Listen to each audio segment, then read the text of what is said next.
네, 여러분 반갑습니다. 이번 영상에서는 리눅스 커널 소스를 빨리 읽고 이해하는 능력이 중요한 이유에 대해서 좀 말씀을 드리겠습니다.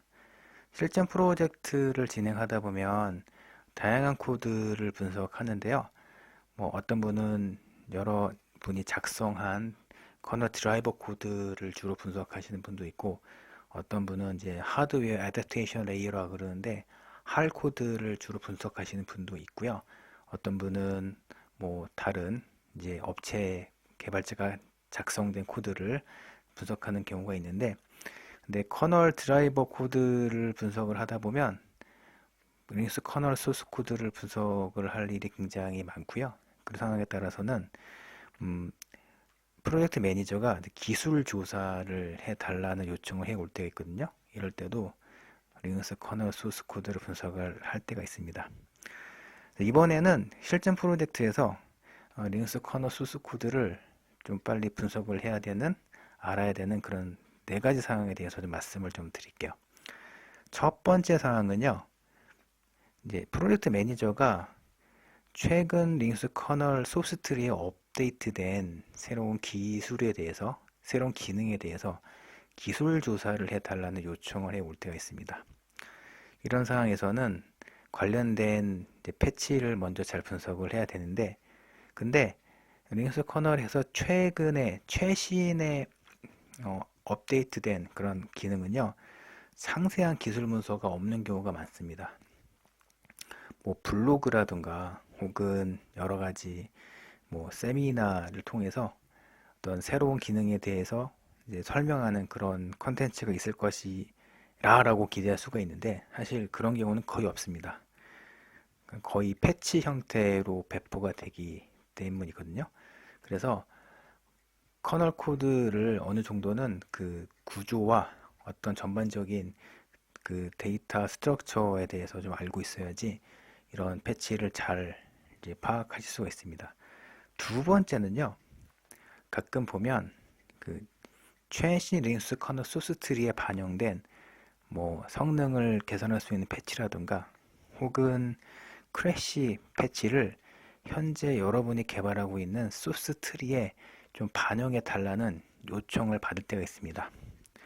자, 이런 상황에서는 최신 커널 버전에 반영된 패치가 어떤 베이스 소스로 구성 위에서 반영이 되어 있는지를 먼저 파악을 해야 되고요. 그 다음에 여러분이 개발하고 있는 소스 트리에다가 이제 머지를 해야 되는데, 이를 백포팅이라고 합니다. 그런데 백포팅을 하는 과정에서 여러 가지 문제를 만날 가능성이 높아요.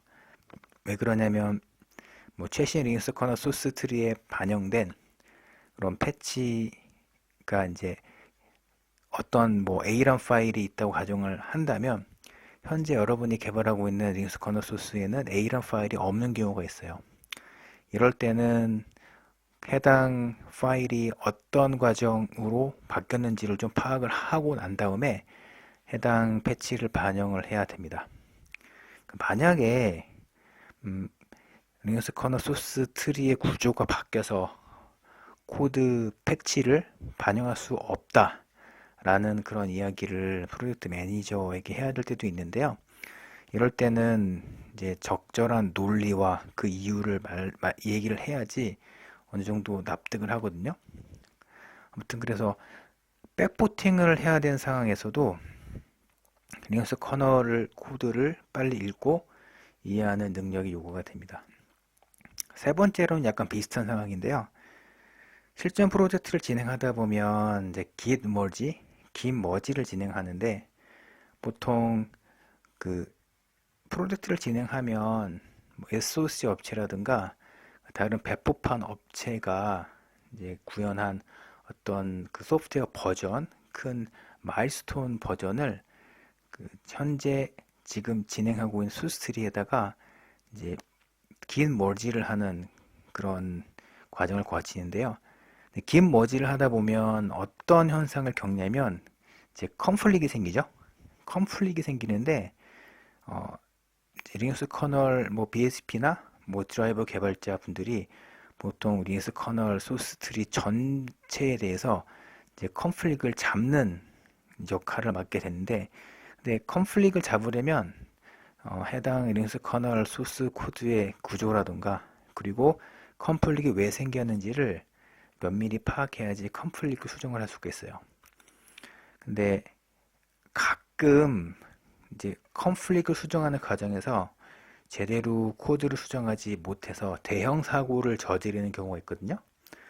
그래서 git 컨플릭이 났을 때 그때 커널 소스 코드를 잘 분석을 해야 되고, 그리고 컨플릭이 난 원인을 잡기 좀 어려운 상황에서는 다른 팀에 있는 이제 개발자에게 좀 많이 물어보고 컨플릭을 잡으시기를 좀 권장드립니다.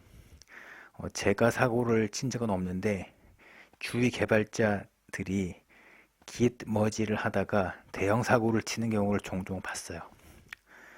그리고 네 번째 사항은요, 가끔 프로젝트를 진행하다 보면은 프로젝트 매니저가 커널 버전 자체를 좀 업그레이드를 해야 될지 말지를 조금 고민을 하는 상황에 만날 수 있거든요.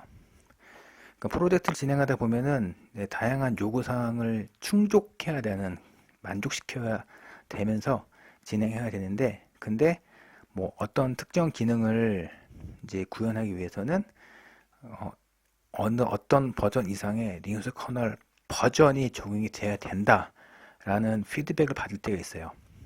이런 상황에서는 리눅스 커널 소스의 전체적인 구조를 파악을 하고 난 다음에 해당 커널 버전 업그레이드가 가능한지를 프로젝트 매니저에게 리포트를 해야 됩니다. 대부분의 경우 프로젝트 초반에 커널 버전을 정하게 되는데, 가끔 프로젝트 중반에 커널 버전을 아예 바꿔야 되는 상황에 직면하거든요.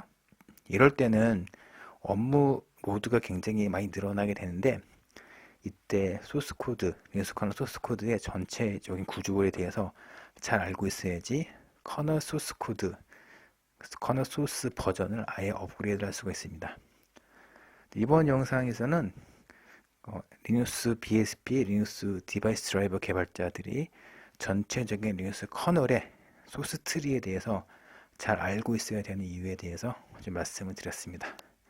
네, 여기까지 들어주셔서 감사합니다.